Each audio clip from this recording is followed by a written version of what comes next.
Hello and welcome to another Miniature Realms video. So this is another painting tutorial, but a different period this time. So this is the first time delving in to bolt action in terms of a painting tutorial.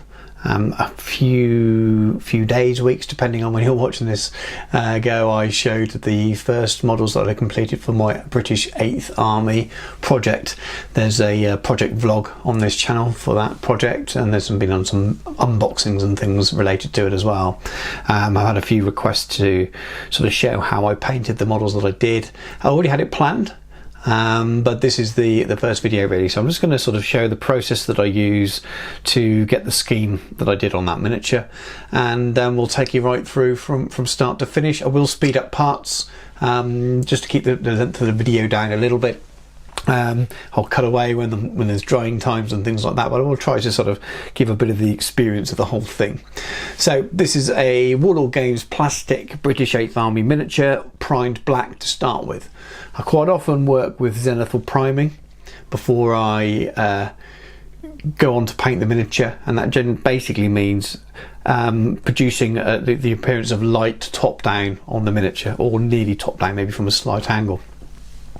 So quite often what that involves is grey and then white highlights over black, so you're leaving black in the undercuts underneath and you're brighter at the top. And I also do this in a similar kind of way but with colour sometimes. For this miniature I'm not going to be using grey or white. I'm actually going to be using the paints that I'm using to paint the model. So I'm using scale colours, South 25's Warfront paints. So we have Russian uniform, which is the first layer. Second layer is dark earth. Third layer is going to be camo yellow sand, and the final layer is sand yellow. And I'm going to build these layers up one by one using the airbrush until what we look like at the end will be what will look predominantly yellow really, but there will be slight layers of each built up with some of the black still showing underneath, just to give the appearance of shadow, and then I work with it with the hairy brush afterwards. So let's get to it.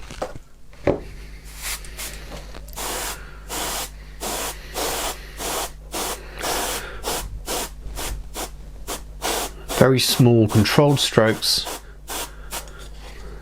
very thin layer, and I'll build it up over a couple. So just want to make sure that I don't obliterate the model. So I'll get that sense of the dark earth brown there, but without covering up all of the black, because I want some of it there to work as natural shadow for me. And this base colouring works as a perfect kind of undertone to then work the flesh tones and things on top afterwards.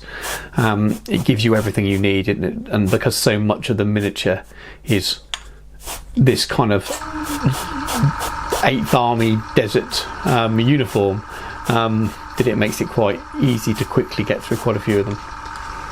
So there we are, and that's the first layer, the Russian uniform one. You can see it's very thin layer, very subtle. There's still plenty of the black showing through, and that's deliberate. It's just a way of building up the base colour. Second layer is going to be the dark earth, so it's ever so slightly lighter.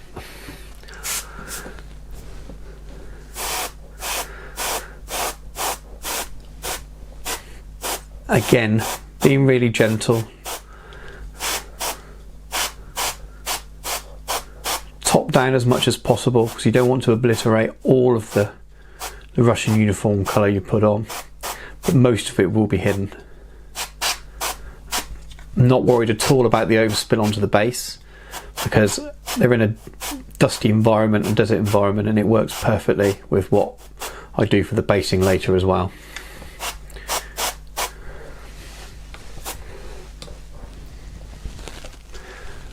And there we are, still a little bit wet there, but we're just about ready to move on to the next colour. So the next colour is the camo yellow sand. Same deal as before, zenithal, so from the top, light as I can, building that colour up, almost stroking it across the miniature,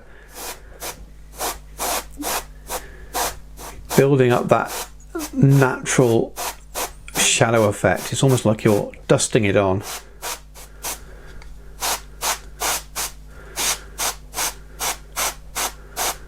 concentrating more on the top where the light would be.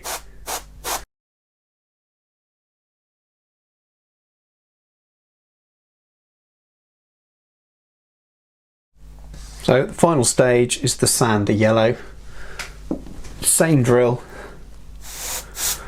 top down, nice and gentle.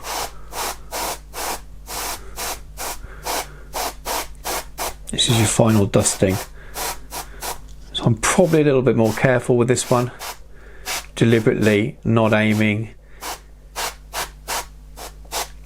quite as strong in areas where the light won't hit.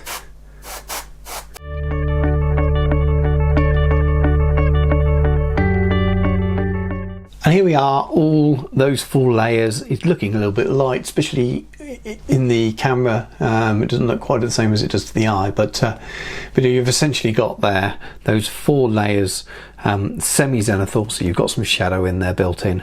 And then the next thing I do is actually give it a bit of a wash. But I make a wash using contrast agarose dunes. I suppose it's somewhere between a glaze and a wash. So I don't want it to settle too much on the high edges. 50-50 with a bit of medium or water. I think I used a bit of both. And then I'm just sloshing it in over most of the model really. And it will just give you some more shadow, but also just bring a bit of warmth to the colour which you've lost using the lighter 2 shades of that sort of zenithal sort of sand colours that we've put down on the model. It doesn't really matter if you get it over other parts of the model. In some ways it will help by building up the shadow for later on. The skin you're going to do separately. There will be a separate part for just slightly changing the colour of the webbing, and I'll come back to that in a little bit.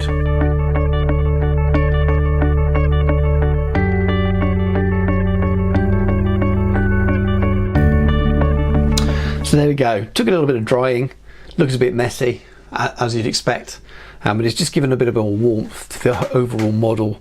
Adds in a little bit of shadow and shading where the airbrush zenithal style didn't really pick it up. So it's a bit of a mix of 2 sort of techniques really. I mean, you could just spray the model like a kind of mid-tone like the camo sand, and then just wash like that. But this just, I think, just builds up the overall effect and the shadow. And a couple of the questions I had were, how did I build the shadow into the model? And this is the process I use. So it's the zenithal, and then rather than a messy dark wash, it's more of a thinned wash stroke glaze using the contrast paint, just to give it a filter overall and just strengthen and glaze between the shadow and the sort of the higher areas.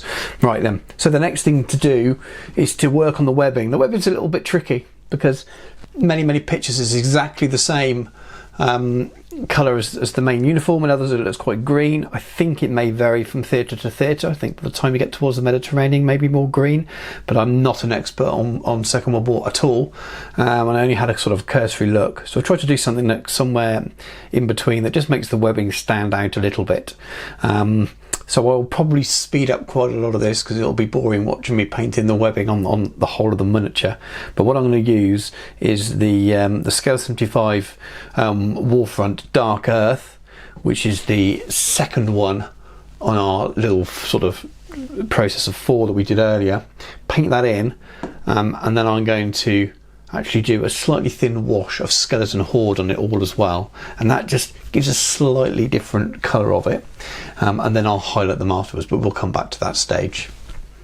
So slightly thin on the wet palette, and it's just a matter of going in now and picking out the webbing and packs using this colour.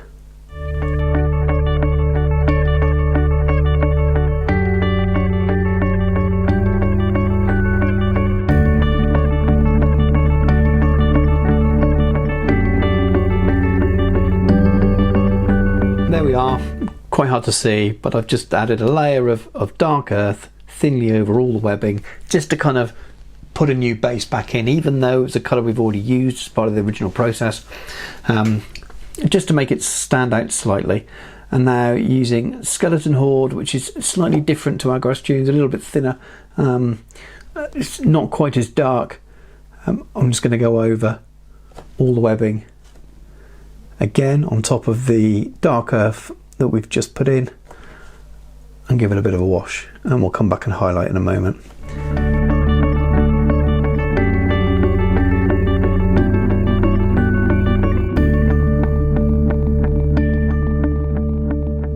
Okay, so that skeleton horde wash is all on now. While I'm waiting for that to fully dry, so I can start highlighting, we're going to just do the tops of the socks, which are a green colour.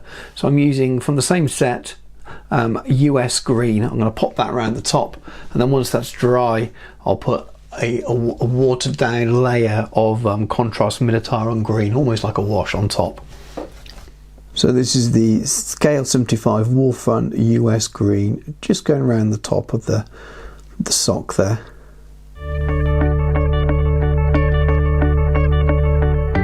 Round the ankle there is a what appears to be kind of a tie, like a gaiter, I think they're called, or something like that. So someone in the comments no doubt will tell me what they're really called. So it really is just the kind of the bit that the sock that's folded over, and on some miniatures, and this one a few millimeters below it, some of them depending on the sculpt and how it's depicted, it seems to be just the little roll on the top of the sock that's green. It's nice that there's a slight difference in colour there, as much as it means you have to go and add another colour in, and it slows it down a little bit. It does break up the miniature slightly and add a little bit more interest. So when the socks have dried enough, now that's time for that Minotaur green that I mentioned. It's not too thick, this one, not too high in pigment. Some of them, they definitely need watering straight away. This one, for the job we're going to do, over a quite a dark green anyway, I'm putting it neat, but not too thick a coat. Thin enough that it's going to go into the recesses of the sock, but not so thick that I'm going to completely obliterate what was there before. It's often a balance with contrast paint, that if you go too thin, you really are just doing a sort of a surface glaze which you're using as a filter. If you go too thick, then you get over pooling and it looks really streaky, and it's often that kind of area in the middle where you get it to go into the recesses, but still leave enough of the previous colour showing, and that's when you get the perfect effect with them.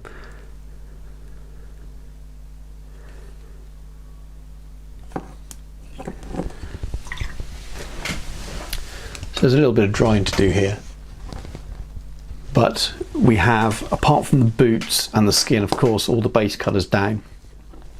So what I'll do is I'll use some scale colour petroleum grey, and that will be the base for the boots. I'll just paint those in now. This is one of my go-to colours. I tend to use it on most miniatures. Works very well on boots. It's probably a little bit like, if you're someone that's used mainly Citadel colours, it's a little bit like the old Charndon granite kind of colour. It's a kind of black, grey, brown, depending on how your eyes see colour, but I just find it a really useful base for things. Now it will have a black wash. You can either use non-oil or a bit of thin contrast black, and that's all you're really going to need, because this is a dusty environment. I'm not going to highlight boots and then obscure them with dust pigment. It's just a waste of time. So I'll add a bit of shadow afterwards, but I won't do any more highlighting to the boots, because they're just going to be covered by dust and things, which would be a waste of time doing all that nice painting, especially on what is effectively an infantry model.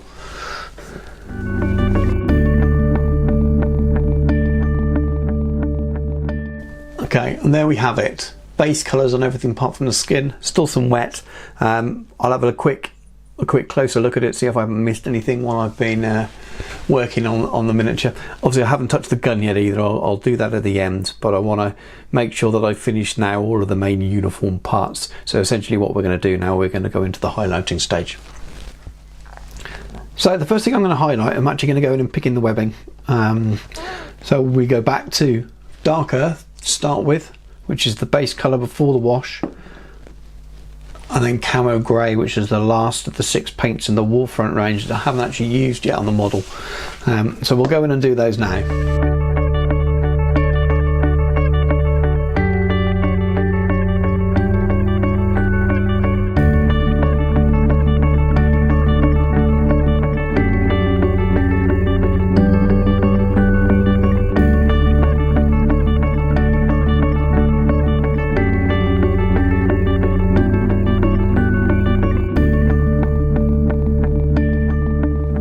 So that was the first layer, and now the camo grey.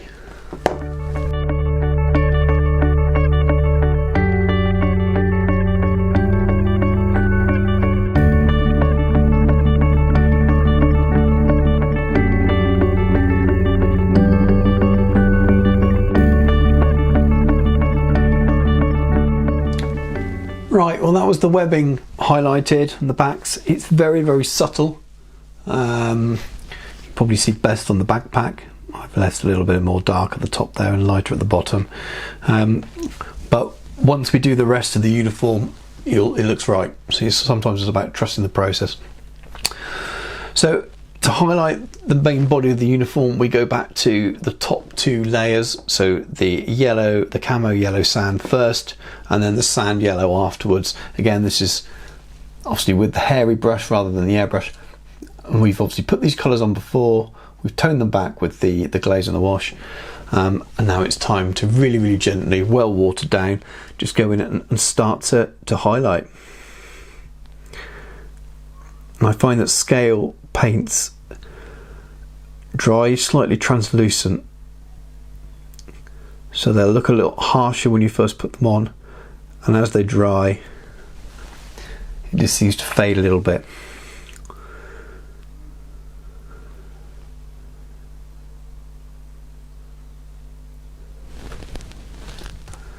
You can see what I'm doing here, just going in and building up the highlight, and this is where the model really starts to come together.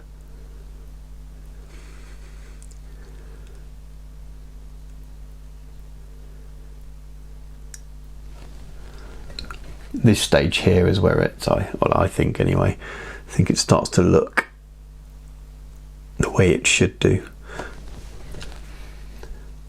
Though I guess it's perfectly playable the way it was before as well. You paint in the flesh and away you go. But if you were going to do a super quick version, then you probably wouldn't have bothered with the kind of multiple airbrushing layers that I did. You go for a flat colour, the wash, and then maybe one highlight.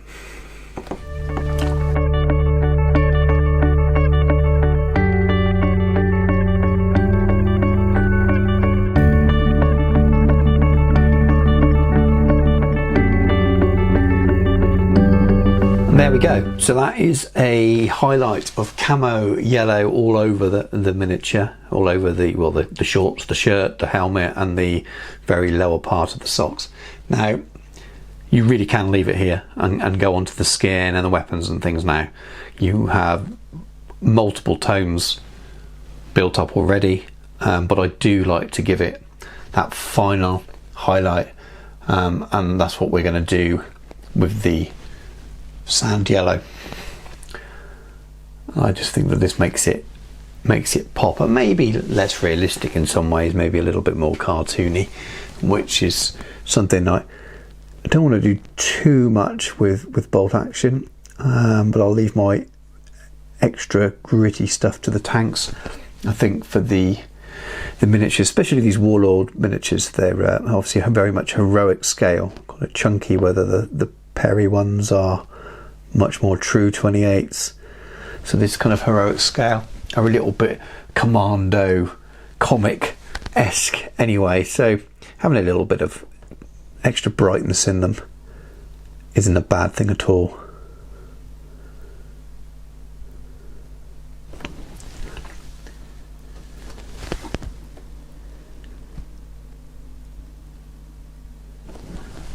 So I'm not going to cover everything.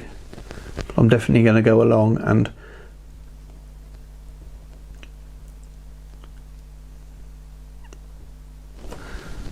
add in a bit of an extra top highlight on some of the uppermost highlights that are already there. If I just go completely over the top of the ones that are already there, then you lose a bit of that transition, so I will leave some gaps.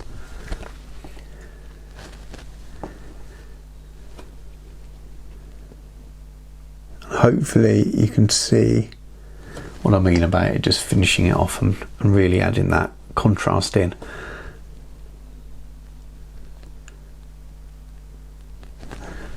And this style won't be for everyone at all, but I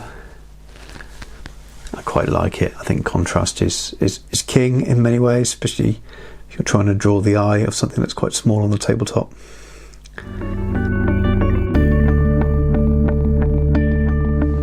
And there we go. So that's the sand yellow final highlight on the miniature, and I think it pops quite nicely. And now that the webbing stands out a little bit, but not too much, and if you look at some pictures of the uniforms, they're very conflicting pictures in many ways, but it'll give you an idea of what I was going for.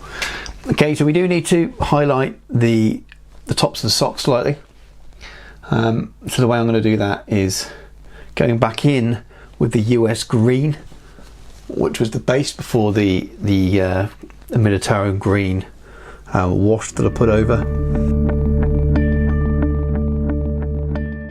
So you can just see the ribbing in the socks. It's quite hard on the miniature. It's very, very fine. So I'm just trying to pick some of that back out again.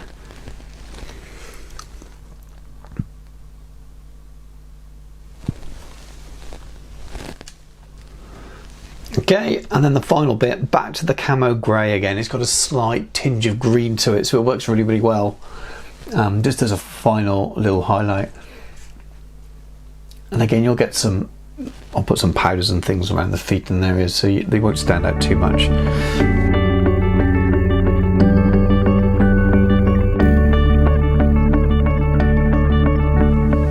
So that's done. Slight highlight on the socks. I am now I've done that, just going to put a bit of Nuln Oil over the petroleum grey from Scale 75 base for the boots. Just give it a bit of a shadow. Okay, the next stage, I'm actually going to do the weapons. I'll leave the skin to last. Say the weapons, his gun and his little teacup, which we're going to make a metal one. Now there's two things I'm going to do. I'm going to use some contrast paint on the stock, but I want to pre-highlight it first. And as I've got some of the nice bright sand yellow on my palette already, I'm just going to use this to pre-highlight, put some marks in first that are going to be glazed over the top with contrast. So there is method in my madness, so bear with me.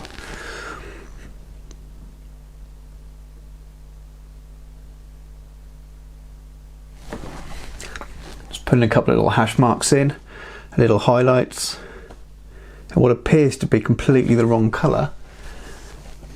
But then when I put a contrast paint over the top as a glaze, it will hopefully look like some lighter areas on the wood.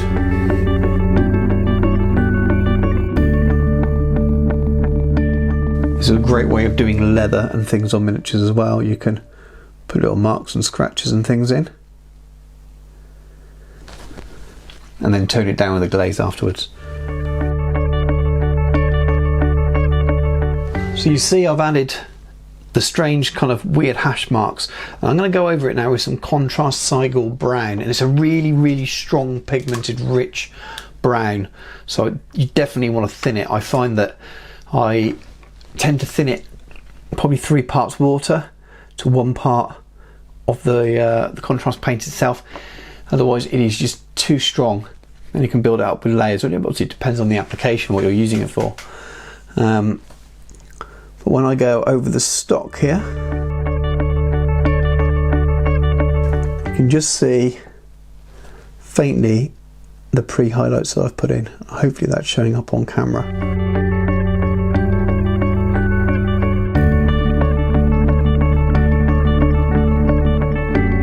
And when it's still wet with contrast, you can manipulate it as well. So clean wet brush here, I'm just dabbing it on and making sure that those highlights are showing through.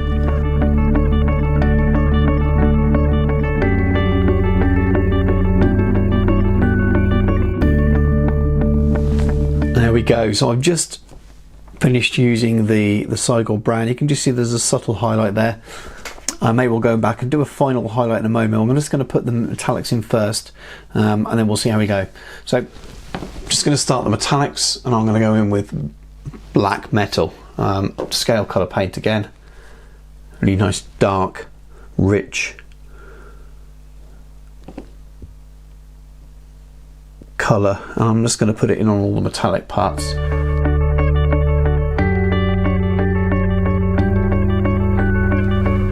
So there we are. We have the gunmetal put in the places where it should be, I think. I'm just going to use some Game Air Silver. Is this the first non-citadel or scale paint today? I think it might be. Really, really bright, but I will be washing over this afterwards. This is why I'm applying this first.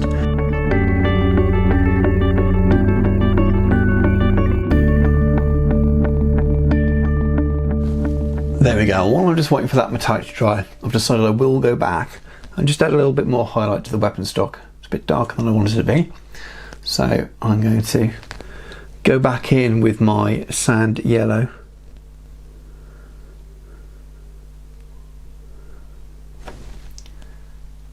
And just add a few marks in. And I'm going to then glaze that down again, but this time with a warmer colour, snakebite leather contrast. Turn that into a glaze, so you'll get some multi-tone wood, and it's just like where the stock has been worn away slightly.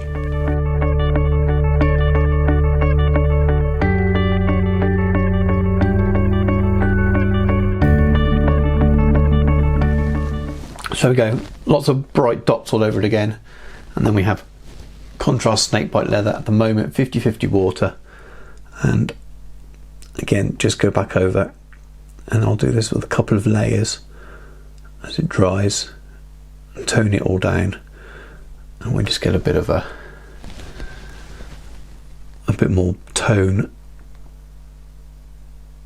into the weapon stock.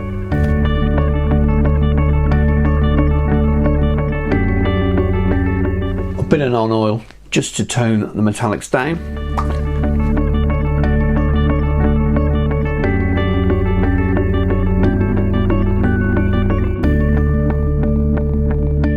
So the non-oil wash is just going to take a little while to dry there on the metallics. It'll dull it down a little bit. I may need to do another layer. I may need to just highlight out, but I'm going to wait until I've done the flesh and use that as a bit of a final snagging and finishing off layer.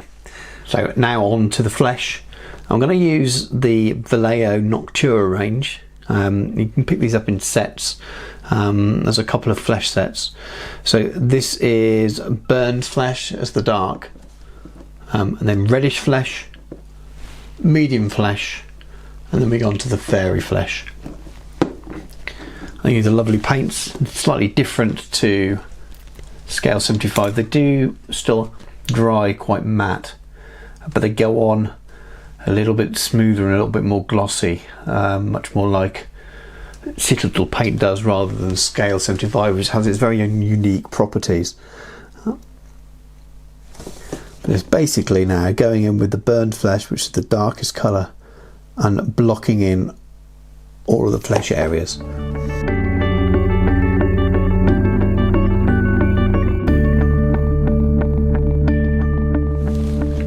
There we go. So that's the flesh blocked out with burned flesh. Now what I'd like to do, rather than going straight to reddish flesh, I tend to do a little bit of a mix of these two. So 50-50 mix as an in-between layer, and then move on to reddish brown. And I do that with each of the 4 colours.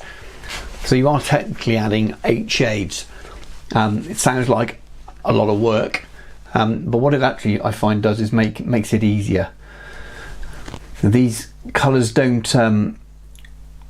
blend as naturally as some paint ranges might do. So just by giving it that sort of bridging colour in the middle, just makes it a little bit less stark and makes the finish a little bit better. Now I am covering up most of the most dark colour here. We don't want him to look, you know, he's in a hot climate, but let's not make him look like he's fallen asleep on the sunbed.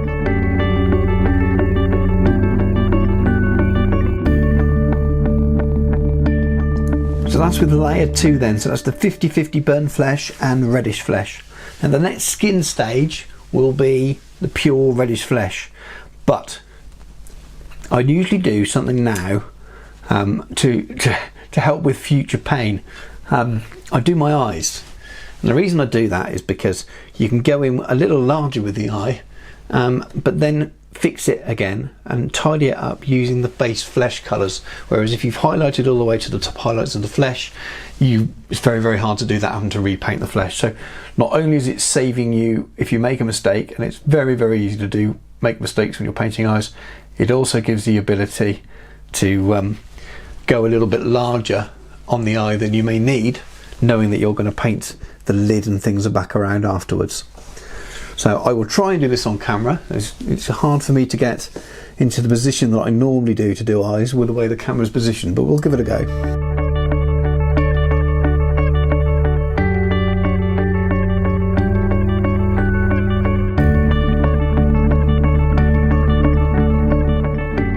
And there we go. So now I can carry on with the rest of the flesh. So it's the pure reddish flesh now, as things slowly start to get lighter. So starting where the light will have caught more.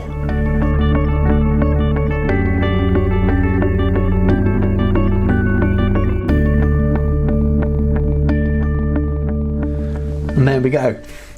So that was the reddish brown. He's starting to look like a man falling asleep on the sunbed in Marbella at the moment. So next stage, reddish flesh 50-50 with medium flesh. So continuing on that process. It just helps the transitions between each layer, makes it a little bit easier.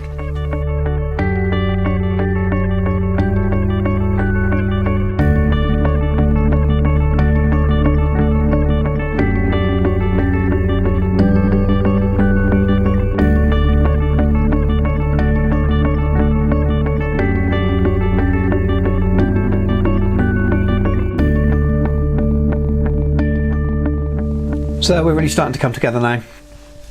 Again, this is probably one of those stages where you could leave it. It's probably still a little bit too pink for me. But now we're going with a pure medium flesh. And just like we did with the uniform, as we get to this stage, we're trying to leave more and more of the colour below.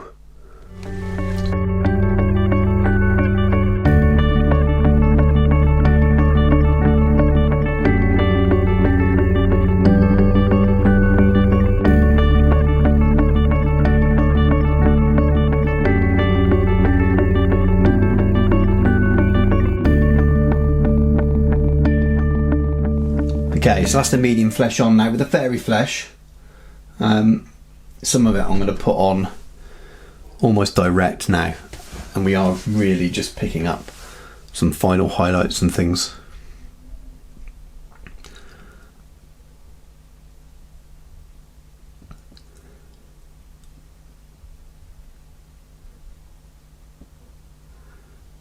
And when I say direct, I don't mean undiluted, I mean not mixed with the previous colour like I have been doing.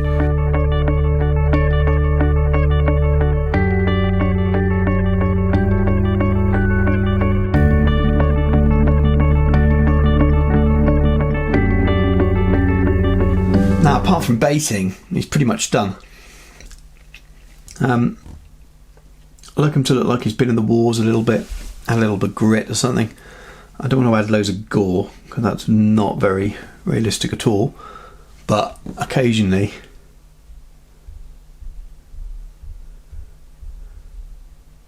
nice to put the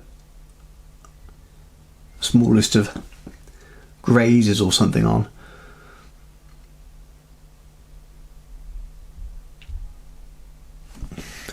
He's just nicked his arm there.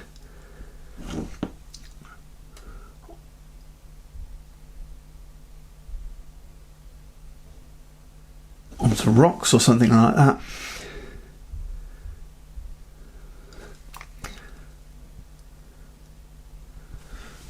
And that's just using Cyrodiil's blood for the blood god. Tiny little mark on the arm, just these little bits of detail. You could even do something on the knee maybe.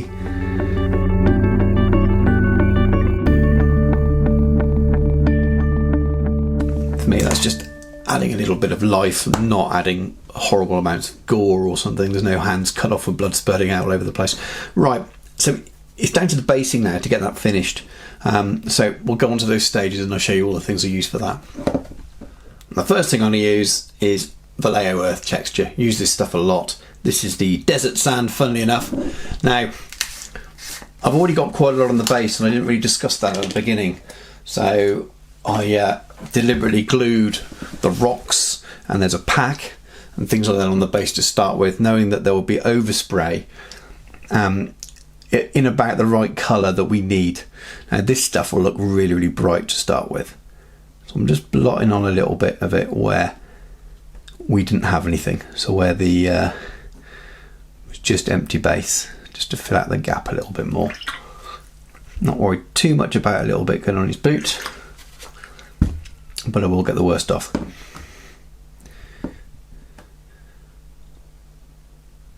This stuff kills brushes, so I'm using a very old one because it's very splayed, and when it's really, really splayed, you lose a bit of control. Just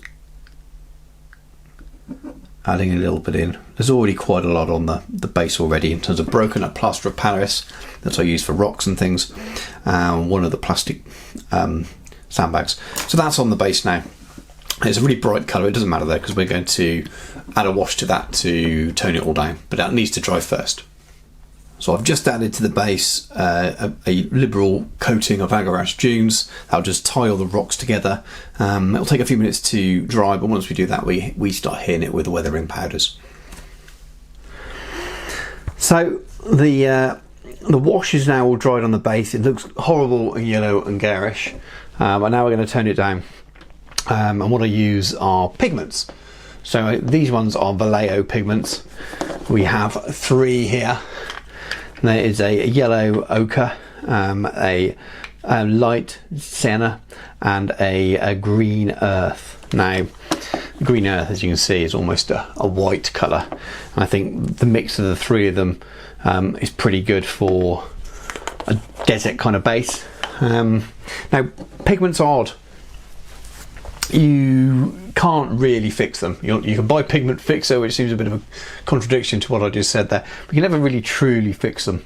As soon as you add white spirit or water, there's lots of ways of making them stay in place, but they're never fully fixed in the same way as if you varnish over some paint that you know, it's sort of not almost indestructible, but pretty well protected. Pigment's always slightly different, so just bear that in mind. Now, for the purposes that I'm going to use them today, I want them to create as much texture as possible, and I'm just going to put them on dry. So I've already built up actual texture on the base with the textured sand and the rocks and things. As I said, it looks awful at the moment. We're going to hide away a lot of the stuff we don't like and don't want. So I'm going to open up all 3 of my pots of pigment, and I'm going to make a mess. So I use a dry brush. There's a really old one, and I just dab it onto the base and rub it in a little bit. Try not to get it too much on the model at this stage. Just rub it in between the rocks. And then I'll take it to the side and I'll give it a blow just to take off the excess. So that was the first colour, that was the yellow ochre. It's quite bright, so I want it underneath. The next one is the light sienna. It's more of a browny kind of colour, but a dusty brown. And the last colour, a bit of the green.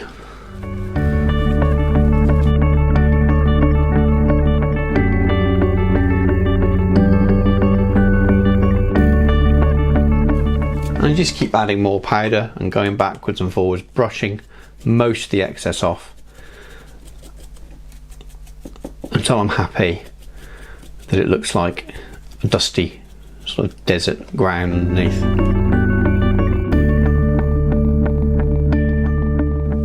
And you remember me saying that not to worry too much about the boots, and exactly that.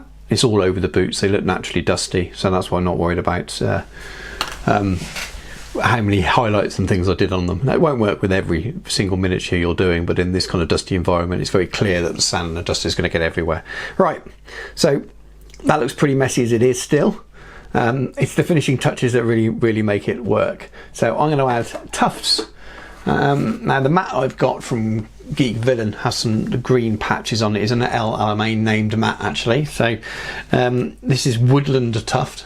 I just like the green, it made a nice contrast and it matches the green that's on the mat quite nicely as well. So I'm going to add a couple of bits of tuft to the base, and then paint the base rim black. And there we go, one finished British 8th Army infantryman. Hopefully it was useful to some of you. You can see the black rim painted on the edge of the base, and then the couple of little tufts added there. It just makes it all come together. The basis is extremely simple. There's no dry brushing or anything there. I literally put some rocks on made out of plaster of Paris and a sandbag, and allowed all the over spray from the airbrush to give it a good base colour. Add a little bit of texture paint, a wash, and then lots and lots of powders. Incredibly simple, incredibly quick, and that's the way I work my bases for an awful lot of my miniatures. So hopefully you like the process. It's not going to be for everyone. There are certain bits you can take and maybe use if you don't like the whole thing, but I think it gives quite a striking paint job, quite strong bold colours. It's definitely the way I like to paint, and I'm looking forward to getting the whole lot done. I think if I wasn't recording it, it'll probably take me 90 minutes to 2 hours per miniature to this sort of standard. I might be able to do it a little bit quicker. I tend to batch paint, so it's harder to work out what it will be if I was sort of doing it stage at a time. I'm sure I could do a section in a week if I wasn't doing too many other things as well. But lots more bolt action stuff will be going up on the channel. There is a vlog that's in progress at the moment, which I talk about in the progress doing this project. There's a couple of unboxings to do with stuff I've purchased for the project as well. So it might be worth checking those things out. There's other painting tutorials at the moment for Epic Battles ACW, so a smaller scale, different historical period. There's going to be some Wars of the Roses stuff going up soon as I'm recording this. There's some Middle Earth strategy battle game stuff as well. So lots of stuff, lots of different stuff. As much as I am a commissioned painter by trade, this isn't supposed to be an advertisement for the business. This channel is a place for me to put all of my hobby in one place and talk about whatever I want to talk about. So thanks for watching. Please like, share and subscribe, and I will catch you soon.